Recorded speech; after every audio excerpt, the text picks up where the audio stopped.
Hello student, we have discuss in our last video. जैसे कि last video में Rahul sir ने आप लोगों को एक तो ग्रेविटेशनल कांस्टेंट के बारे में बताया था और जो डिस्टेंस होती है ग्रेविटेशनल फोर्स होता है बिटवीन, आप लोगों को बताया था सन और अर्थ के बीच में। ठीक है, टू डिफरेंट ऑब्जेक्ट के बारे में के बीच में ग्रेविटेशन फोर्स के बारे में कैलकुलेट कर रहे थे। तो लास्ट वीडियो में सन और अर्थ के बीच में बताया था। आज के इस वीडियो में राहुल सर आपको सन और जुपिटर के बीच में कितना ग्रेविटेशन फोर्स होता है उसके बारे में बताएंगे। तो वीडियो को आगे स्टार्ट करने से पहले और राहुल सर के पढ़ाने से पहले I would like to say to all of 9th class student of Kohu international senior secondary school Gangotri city, घर पे रहे, सुरक्षित रहे, साइंस को पढ़ते रहे। और कोई भी डाउट है, ठीक है, किसी भी टॉपिक से रिलेटेड राहुल सर से पूछते रहे। तो हेडिंग है gravitation force between sun and Jupiter. Sun और जुपिटर के बीच में कितना ग्रेविटेशन फोर्स होता है आप लोगों को बताऊंगा। तो सबसे पहले मैं आप लोग बता दूं, सबसे पहले लिखिएगा मास ऑफ सन, कि सन का मास कितना होता है। आप m1 ले लीजिए, ठीक है। सन का मास कितना होता है आपको लास्ट वीडियो में भी बताया था, 2 × 10⁻30 kg। ये तो हो गया सन का मास, ठीक है।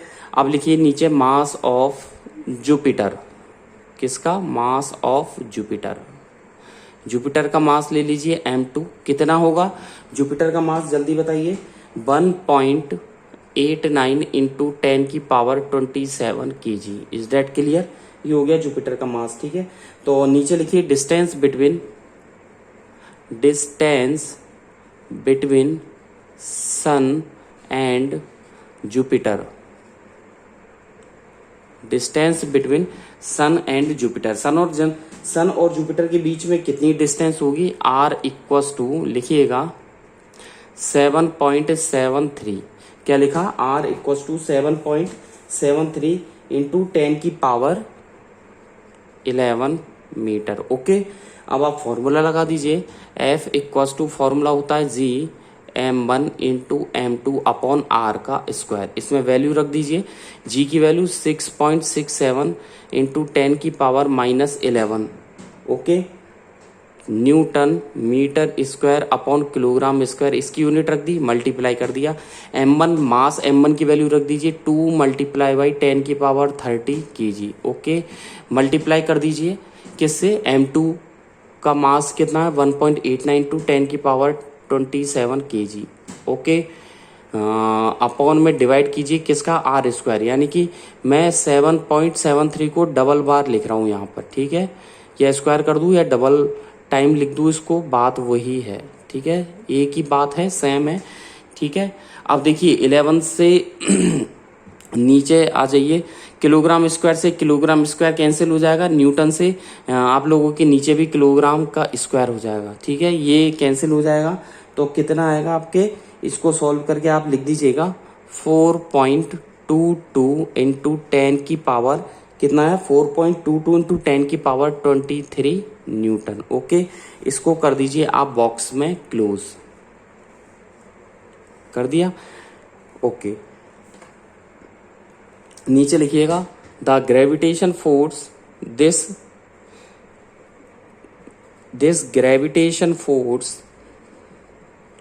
gravitation force is also very large.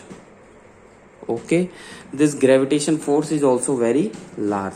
चले नेक्स्ट पर हेडिंग डालें।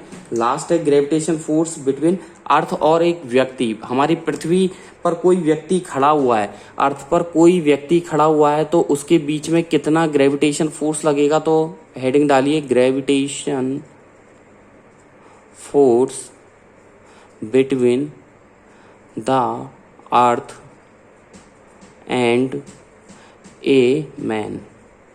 एक व्यक्ति और एक पृथ्वी के बीच में कितना ग्रेविटेशन फोर्स लगेगा उसके बारे में मैं आप लोगों को बताऊंगा। तो इसके बारे में मैं बता दूं आप लोगों को, देख लीजिएगा अर्थ और मैन के बीच में कितना ग्रेविटेशन फोर्स लगेगा। तो मास, हम जो व्यक्ति का मास है m1 मान लीजिए 65 है, 70 है, और पृथ्वी का यानी कि अर्थ का ले लीजिए, डिस्टेंस ले लीजिए। तो इसमें लिखिएगा लेट, ठीक है, कंसीडर कर रहे हैं, हम मान रहे हैं, let the mass of man equals to m1 equals to 65 kg। Okay, नीचे लिखिए mass of earth equals to m2 equals to कितना लोगे, कितना होता है 6 मल्टीप्लाई बाई 10 की पावर 24 kg। अब नीचे लिखें distance between man and earth equals to r equals to distance between man and earth, एक व्यक्ति और अर्थ के बीच में कितनी डिस्टेंस होगी 6.4 इंटू 10 की पावर 6, ठीक है, मीटर। ओके, क्लियर है। अब आप फोर्स का, ग्रेविटेशन फोर्स का फॉर्मूला पुट करिए Gm1m2 अपॉन r स्क्वायर, ठीक है। इसमें वैल्यू रख दीजिए 6.67 मल्टीप्लाई बाई 10 की power -11 newton metre square upon kilogram square multiply by m1 की वैल्यू ये रही, m1 की वैल्यू रखिए 65 kg व्यक्ति की है। m2 अर्थ का मास रखिए 6 इंटू 10 की पावर 24 kg अपॉन डिवाइड किससे करोगे आप, मैन और अर्थ के बीच में कितनी डिस्टेंस है 6.4 इंटू 10 की पावर 6 मीटर। ओके, इसको डबल बार कर दीजिए तो ये मीटर स्क्वायर हो जाएगा इंटू 6.4 इंटू 10 की पावर 6 मीटर। ओके, अब देख लीजिएगा, इसमें से 24 में से 11 माइनस कर दी, करना चाहे तो लास्ट फाइनली क्या आएगा 635 न्यूटन लिख दीजिए, ठीक है, 635 न्यूटन आया, ठीक है। और इसको कर दीजिए आप ब्रैकेट में क्लोज। ओके, 635 न्यूटन क्लोज कर दीजिए, ठीक है। चलें आगे, हेडिंग डालें। अब आपको जो फैक्ट्स है वो फैक्ट्स बता दूं मैं, क्या है facts, FACTS, facts FACTS, facts लिखिए आप, जो अभी आया था, ठीक है। The gravitation force, the gravitational force between two TWO, two large LARG, two large bodies is very large। Okay, तो यानी कि दो लार्ज बॉडीज के बीच में ग्रेविटेशन फोर्स क्या होता है, बहुत ज्यादा होता है। ये तो हो गया ए पॉइंट। बी पॉइंट, आप बी नंबर का फैक्ट लिखिए, द ग्रेविटेशन फोर्स बिटवीन, ठीक है, two TWO, two small bodies is very small, is very small. Is that clear?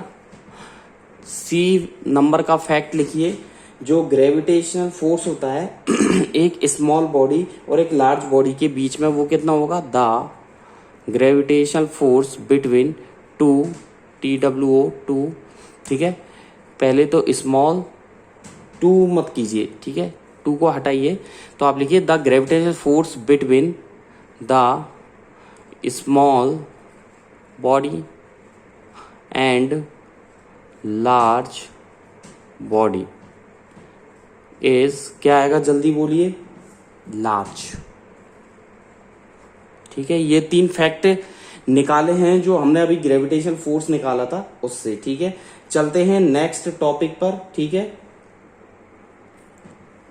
Heading डालें special, SPECIL, special feature, FEATUR, special features of, लिखें gravitational force.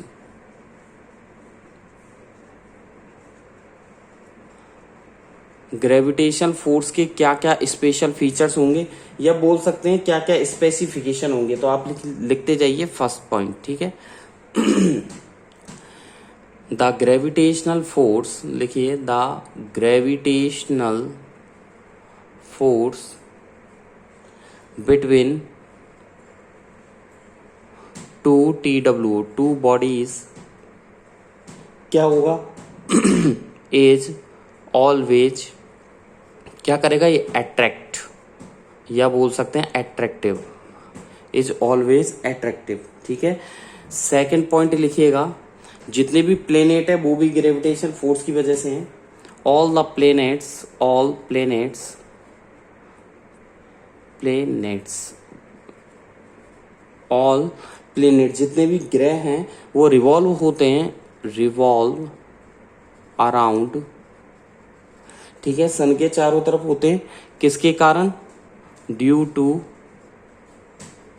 Gravity, due to gravitation force या due to लिखिएगा gravitational force. For, अब ये क्या होगा कि gravitation force के कारण तो वो खींचे चले आते हैं, लेकिन किसके कारण?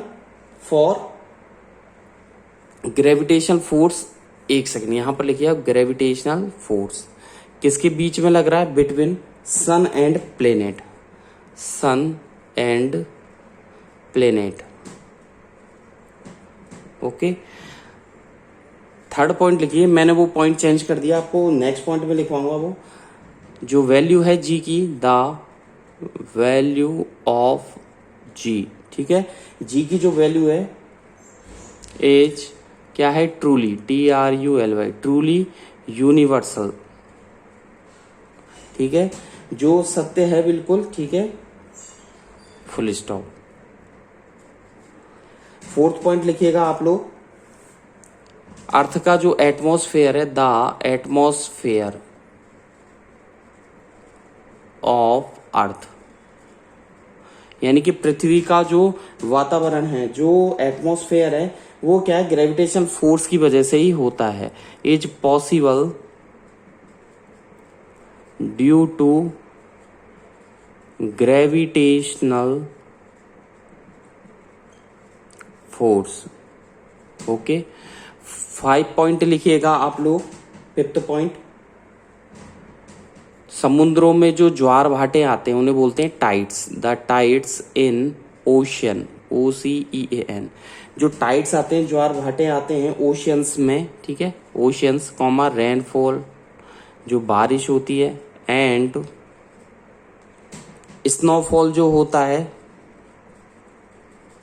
तो क्या लिखा? The tides in oceans comma rainfall and snowfall जो होता है, इज पॉसिबल, ये सारे जो पॉसिबल होते हैं किस वजह से होते हैं? Due to gravitational force.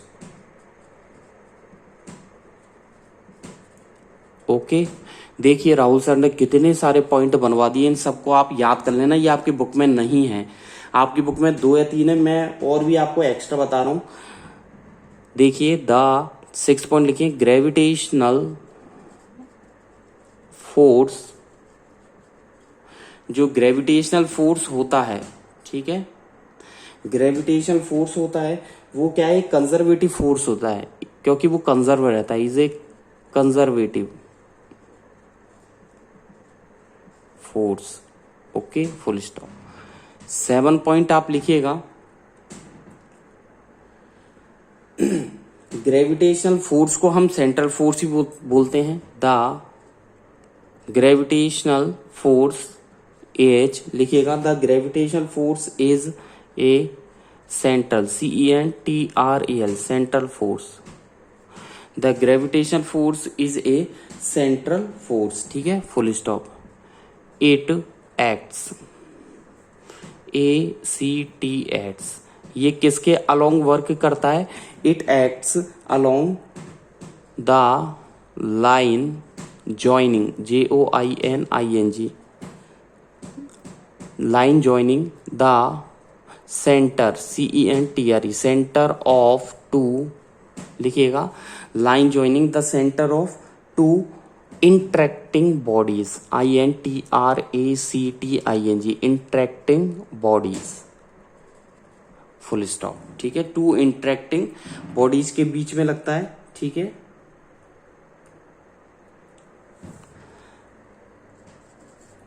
ठीक है, 8 पॉइंट लिखिएगा, द ग्रेविटेशनल फोर्स, जो ग्रेविटेशनल फोर्स होता है किसके बीच में? बिटवीन टू बॉडीज, यानी कि 2 वस्तुओं के बीच में, 2 ऑब्जेक्ट के बीच में, 2 बॉडीज के बीच में जो फोर्स लगता है वो क्या होगा? आर इक्वल, ठीक है, इक्वल होगा किस में? मैग्नीट्यूड में, MAGNITUD, मैग्नीट्यूड में इक्वल होगा, ठीक है, बट एक दूसरे के क्या होगा, opposite, but opposite in direction. Is that clear?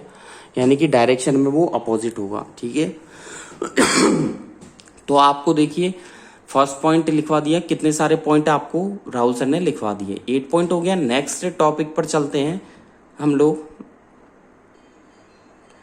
Next topic heading डालिए एप्लीकेशन, हेडिंग डालिए application of Newton's, applications of Newton's law of gravitation.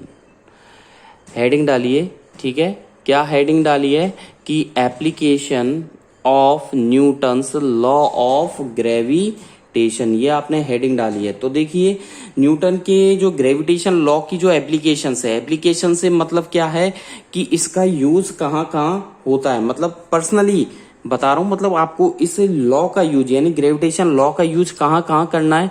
तो इसमें ABCD करके पॉइंट लिखिएगा कि ये लॉ जो यूज होता है, दिस लॉ, एक तो आपको बता दूं, एक तो स्मॉल g की वैल्यू निकाली थी हमने, ठीक है, कैपिटल G की वैल्यू निकाली थी, प्लेनेट और स्टार का मास कैलकुलेट किया था, अर्थ की रेडियस कैलकुलेट की थी, ठीक है, और जो भी दो स्टार के बीच में, प्लेनेट और सन के बीच में आपने रेडियस को मेजर किया था। तो दिस लॉ, ओके, सारा कुछ लिख लिए। दिस लॉ इज यूज्ड, आपसे ऐसे ही क्वेश्चन पूछेंगे Rahul sir, this law is used to determine, this law is used to determine the value of G, किसकी, वैल्यू ऑफ जी की, ठीक है। बी पॉइंट लिखिएगा, ए पॉइंट तो आप लोगों ने लिख लिया जी की वैल्यू निकलवाने के लिए, ठीक है। अगला लिखिएगा बी पॉइंट यहीं लिख दीजिए, ठीक है। This law is used to, ठीक है, क्या डिटरमाइन करने में, determine the value of G हो गया। अब वैल्यू ऑफ कैपिटल जी यानी कि स्मॉल जी ग्रेविटी है और कैपिटल जी ग्रेविटेशनल कांस्टेंट है, समझे आप। स्मॉल जी हो गया ग्रेविटी, जिसके कारण हम अर्थ पर रुके हुए हैं या बोल सकते हैं अर्थ पर टिके हुए हैं, और कैपिटल जी होता है ग्रेविटेशनल कांस्टेंट। इन दोनों की वैल्यू निकाली जाती है, ठीक है। तीसरा लिखिए C point, this law is used to determine, ठीक है, डिटरमाइन करने, किसका डिटरमाइन करने में, the masses of planets, the masses of planets, ठीक है, एंड स्टार्स, यानी कि तारे जो होते हैं, स्टार्स और प्लेनेट जो ग्रह होते हैं, उनका मास कैलकुलेट करने में इसका यूज किया जाता है। अगला चलें, अगला लिखिएगा डी पॉइंट, ठीक है। डी पॉइंट क्या बताने वाले राहुल सर कि इस लॉ का जो यूज होता है, this law is used to determine, क्या डिटरमाइन करने पे, the radius RADIUS, radius of earth, earth की रेडियस को फाइंड आउट करने में काम में आता है, ठीक है। चलें ई पॉइंट लिखिए, ठीक है, ये पॉइंट तो आपने लिख ही लिए हैं, ठीक है। 4 पॉइंट, स्मॉल जी, कैपिटल जी, प्लेनेट का मास, स्टार का मास, अर्थ की रेडियस, और एक और लिख लीजिए, this law is used to, ठीक है, क्या यूज टू डिटेक्ट, अब लिखिए यूज्ड टू डिटेक्ट, DETECT, ठीक है। क्या लिखा, this law is used to detect, DETECT, detect, ठीक है, the planet, detect the planet outside, ठीक है, प्लेनेट का पता लगाने में, planet outside the solar system,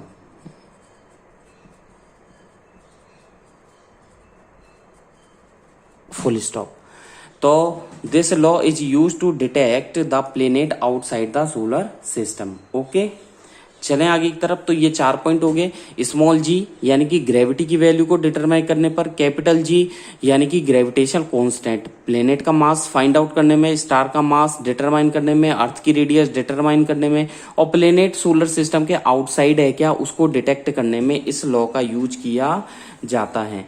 चलते हैं हम नेक्स्ट टॉपिक पर, और नेक्स्ट टॉपिक है हमारा नेक्स्ट टॉपिक है हमारा फ्री फॉल। जैसा कि आप लोगों को बता चुके हैं कि अर्थ किसी भी ऑब्जेक्ट को अपनी तरफ ग्रेविटेशनल फोर्स के कारण अट्रैक्ट करती है, ठीक है। तो इससे क्या होता है कि ऑब्जेक्ट जब कि अर्थ पर क्या होती है, गिरती है, ठीक है, इस फोर्स के कारण तो ऑब्जेक्ट क्या है, क्या कह सकते हैं हम, फ्री फॉल होती है, ठीक है। ऑब्जेक्ट किस कंडीशन में होती है, फ्री फॉल कंडीशन में होती है। तो आप लिखिएगा, ठीक है, द अर्थ, इसमें लिखवा देता हूं मैं, लिखिए द अर्थ, ठीक है, एट्रैक्ट्स, आगे लिखिएगा attracts objects, ATTRACT, attracts objects. Earth क्या करती है, ऑब्जेक्ट को अपनी तरफ आकर्षित करती है, टुवर्ड्स, TOWARDS, ठीक है, ड्यू टू, किसके कारण अट्रैक्ट करती है, gravitational force.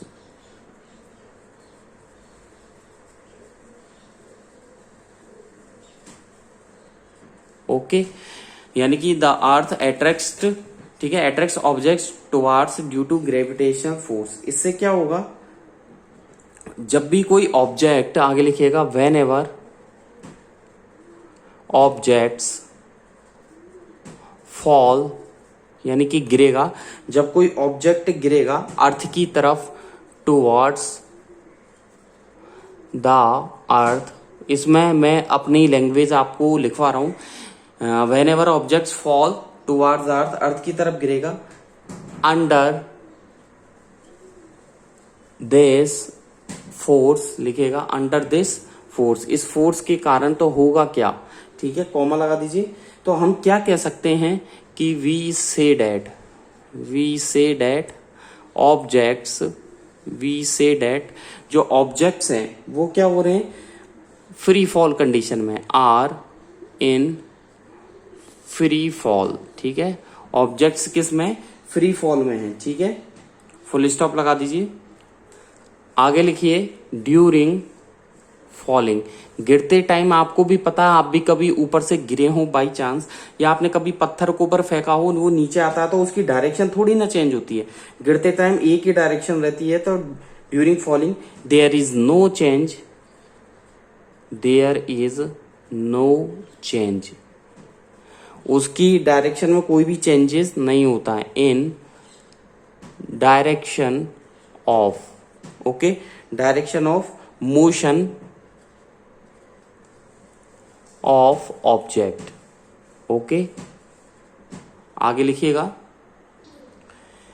In the direction of objects, ठीक है, motion of, in the direction of motion of objects, full stop, full stop के बाद लिखिए but due to the earth attraction, earth के आकर्षण के कारण, कॉमा लगा दीजिए, there will be a change in magnitude, there will be a change in magnitude of velocity, ठीक है, वेलोसिटी के मैग्नीट्यूड में चेंज हो जाता है, full stop, any change in velocity involves acceleration, इस तरह के वेलोसिटी में चेंज होना, एनी चेंज इन वेलोसिटी क्या करती है, इन्वॉल्व करती है एक्सीलरेशन को, फुल स्टॉप, फुल स्टॉप लगा करके लिखिए दिस एक्सीलरेशन, जो ये एक्सीलरेशन बना है वेलोसिटी में चेंज के कारण, this acceleration is due to earth gravitational force, ये अर्थ के ग्रेविटेशनल फोर्स के कारण है, और इसके कारण हम क्या कह सकते हैं, therefore this acceleration, therefore this acceleration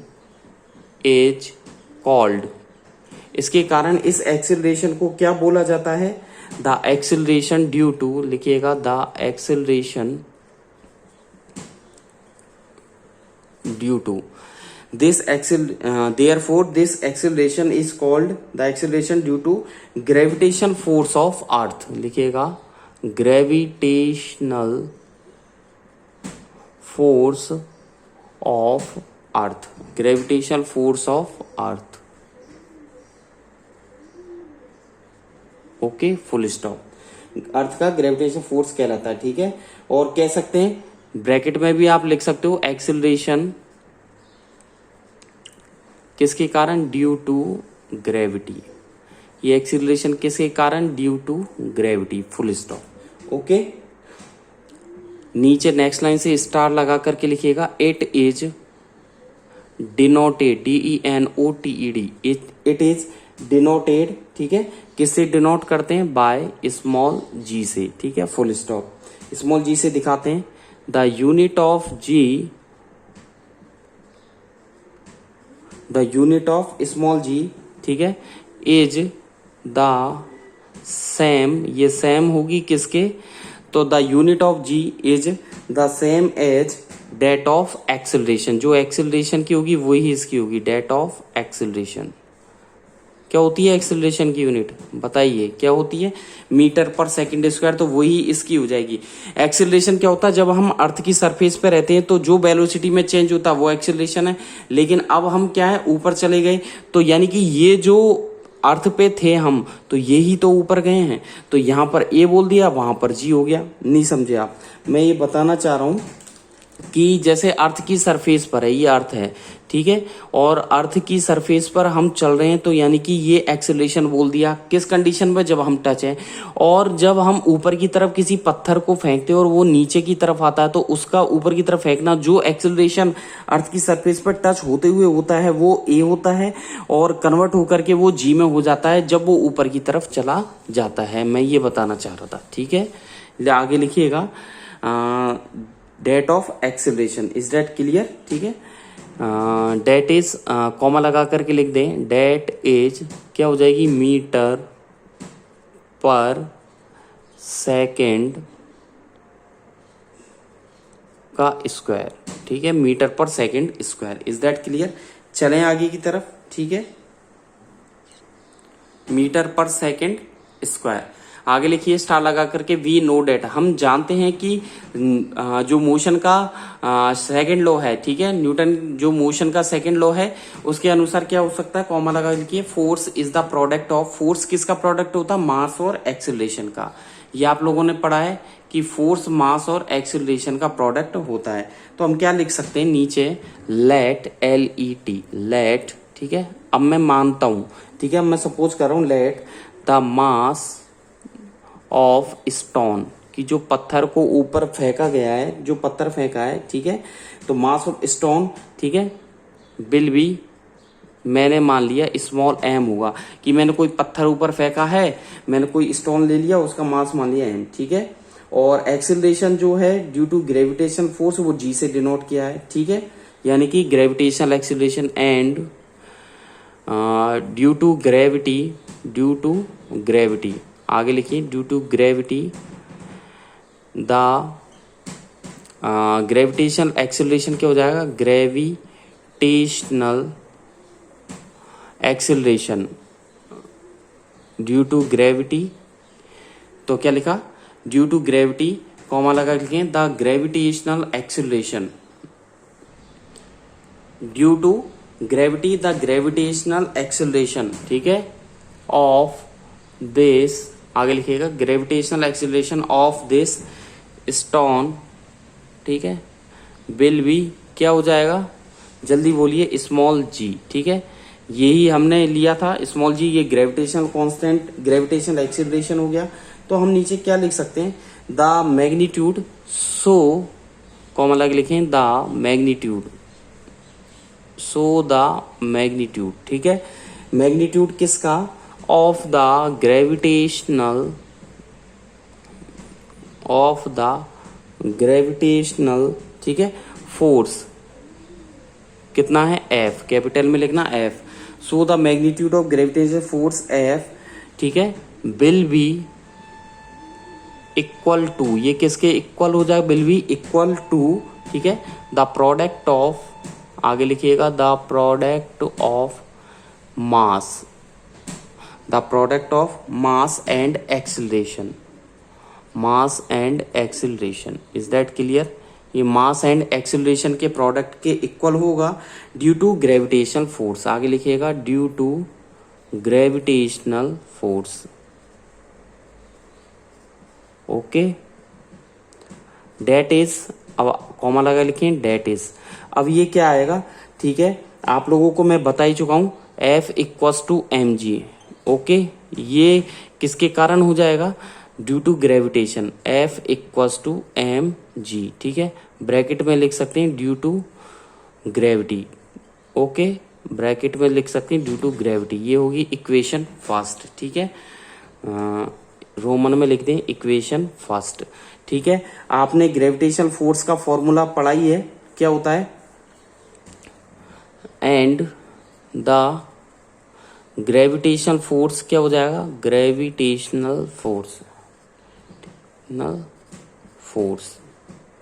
क्या होता है इसका फॉर्मूला, F इक्वल्स टू, जल्दी बोलिए, कैपिटल में G M, ठीक है, M1 M2 लेते थे वहां पर, यहाँ पर मैं कैपिटल M और स्मॉल m ले रहा हूँ, ठीक है, अपॉन GMM अपॉन R², यही होता है, ये हो जाएगा सेकंड, ठीक है, GMM अपॉन R² या D² मान लीजिए, ठीक है, आपको कंफ्यूजन हो R² या यहाँ पर लिख सकते हैं R इक्वल्स टू D, यानी कि R और D एक ही बात है, ठीक है ना, R और D कर लीजिए, ठीक है, तो यानी कि हम क्या लिख सकते हैं, या D भी कर सकते हैं, ठीक है, इक्वेशन फ्रॉम, नीचे लिखिए, फ्रॉम कैलकुलेट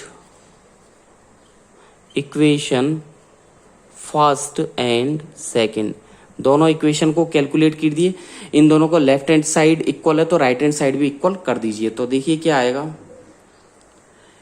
इस लाइन को लिखने से पहले एक लाइन और लिख देता हूं मैं, यहाँ पर D² कर देता हूं, कभी कंफ्यूजन हो या R हो या D हो कि सर R लेते हो कभी आप D लेते हो, तो मैं यहाँ D कर देता हूँ, D का मतलब डिस्टेंस हो जाएगा, मैं नीचे लिख रहा हूँ, तो नीचे लिखें वेयर, नीचे यानी कि किसके नीचे लिखना है आपको, आपने ये वाली इक्वेशन लिख दी, ठीक है, फर्स्ट, ये सेकंड लिख दी, इसको D कर दीजिए, D का स्क्वायर, आप लिखिए वेयर, ठीक है, M is the mass of earth.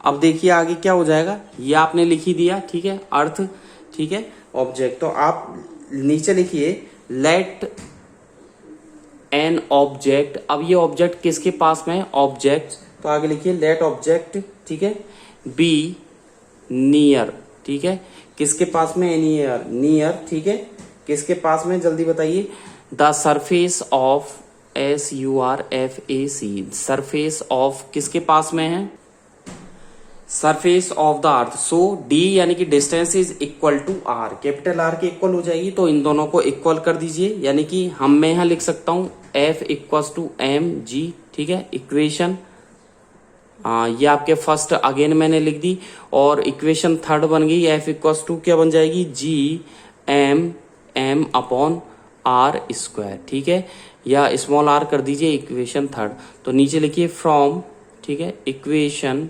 First and third, ठीक है, क्या हो जाएगा, mg equals to GM upon R², ये हो जाएगा, ठीक है, इसको सॉल्व कीजिए आगे, स्मॉल m से स्मॉल m कैंसिल हो जाएगा, तो स्मॉल g, ठीक है, इक्वल्स टू क्या हो जाएगा, capital G capital M upon R², ये आपके फाइनली फॉर्मूला हो गया, ठीक है, इस पर लगा दीजिए स्टार, डबल स्टार लगा दीजिए, और इसके नीचे एक लाइन लिख लीजिए, the earth is not a perfect sphere as full stop as radius of earth increases from poles to equator, the value of G becomes greater at poles than equator. आज की वीडियो में बस इतना ही, thank you, bye bye, घर पे रहें, सुरक्षित रहें, नेक्स्ट वीडियो में नेक्स्ट टॉपिक की बात करेंगे, थैंक यू।